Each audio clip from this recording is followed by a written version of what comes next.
Hey, Topic Life the Math Industry, and we are going to take a look at simplifying trigonomic functions.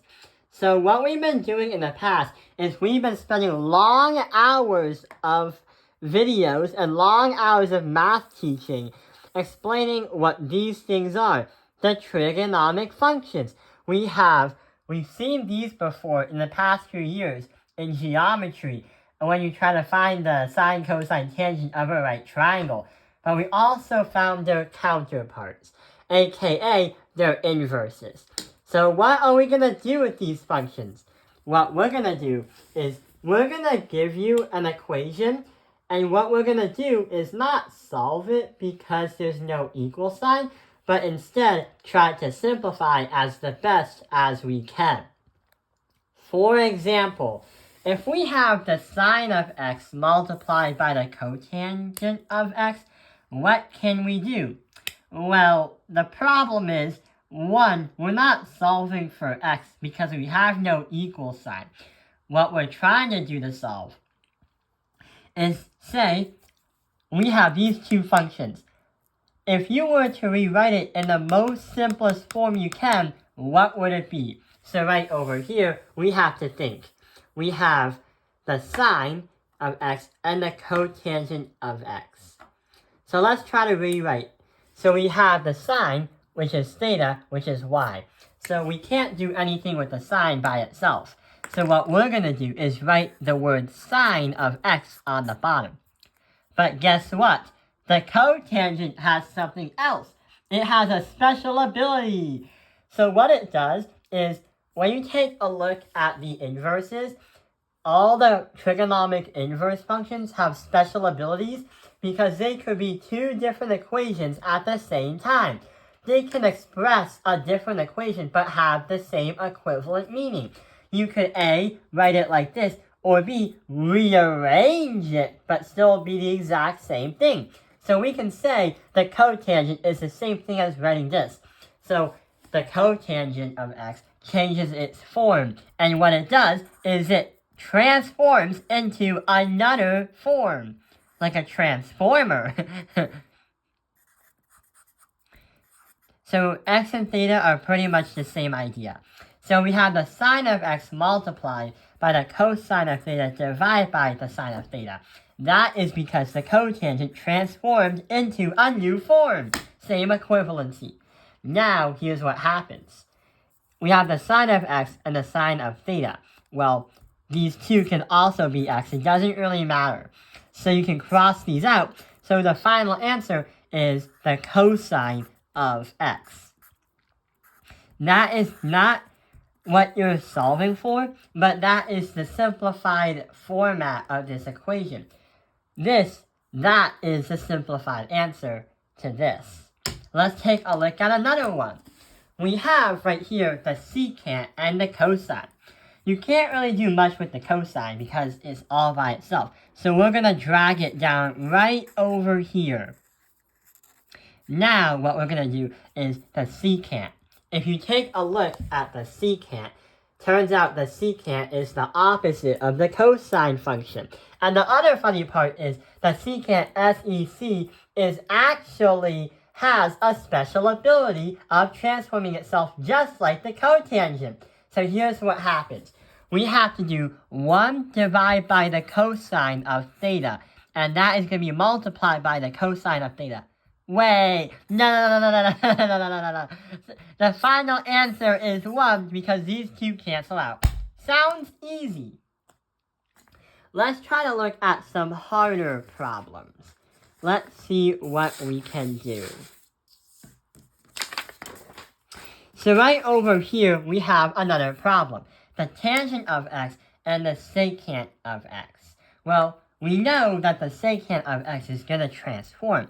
So we can turn it into 1 divided by the cosine of x. But what about the tangent? What are we going to do? Well, if you take a look at the tangent function, we know that's going to be y divided by x, or aka the sine divided by the cosine with thetas. The tangent is going to be the inverse of a cotangent. So what we would have to do is swap them. So right here, we're going to say the sine of theta divided by the cosine of theta. This one is also transformed because it's a different form but the same equivalency. And you're multiplying both of them together. So what are we going to do? Yeah, we have two fractions. So using simplified algebra, we have to multiply across horizontally. So sine of theta times 1 is sine of theta. And the cosine of theta multiplied by the cosine of theta is going to be the cosine of theta squared. Well, the cosine squared theta. And that is our simplified form. Now let's try to take a look at one more problem, which is the challenge problem. The hardest in this video. So right over here, we have the secant of theta divided by the cosecant of theta. How are we going to do that? Well, there are many transformations that happen with these functions. The other crazy thing is that these functions right over here, these have special abilities.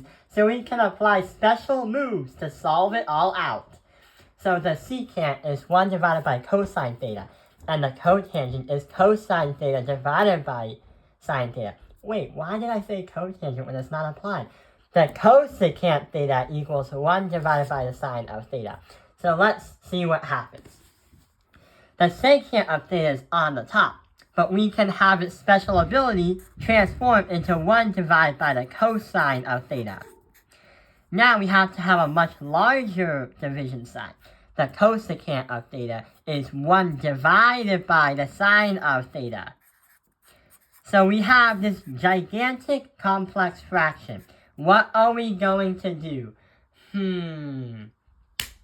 Well, what we can do is we can transform it and say, if we multiply both sides by sine theta divided by 1, and multiply this side by sine theta divided by 1, here's what happens. Across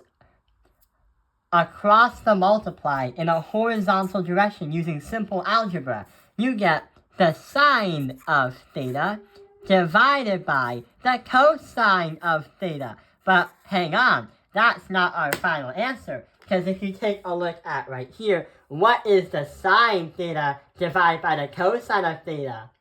Not the cotangent, but yeah, it's counter inverse, the tangent theta. So what happens is we had to transform a lot of these functions, but after we use associative learning, we know that it now transforms, and our final simplified expression is the tangent of theta. This is actually the hardest subject in pre-calculus ever in the year, because what happens is you need to know what these are, and the teacher is basically saying, okay guys, here are the stuff I'm giving you. Now I want you to apply it to right over here. So in this kind of mathematics, it's specifically a lot harder to do, because normally we would be taught by the teacher and we would just copy her moves or copy their moves, and then we would just get points and we would just memorize steps on how to solve it. But with this kind of lesson, it encourages you to have critical thinking and associative learning. That's because each problem is going to be formatted differently with different steps. But also, there's not a single solution to each problem. Some of the problems can have multiple solutions. So what we're going to do is we're going to apply this to much advanced math, meaning we're going to look at higher level math, such as the question right over here. So in the next video or so, we're going to be trying to solve this problem, and we can't just memorize the steps because we have to use many strategies. Right over here are some of the strategies that we're going to use. We're going to try to use the reciprocal quotient, algebra instincts to simplify, meaning you have to use all your algebra skills at a heavy level to solve these problems out, and Pythagorean identities, which we learned from yesterday.